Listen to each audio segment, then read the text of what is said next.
tanımırsan. Biri varmış, biri yokuymuş, bir nənə baba varmış. Bir gün baba gelir bağda bir turp əkir və onu çoxlu gedir sulayır.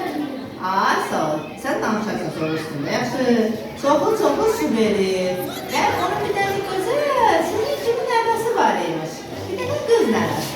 Gelir o da ona su verir və bir günlər baba gelir bağa, gedir görür ki, turp büyür, tam oydu yekə bir turp olur.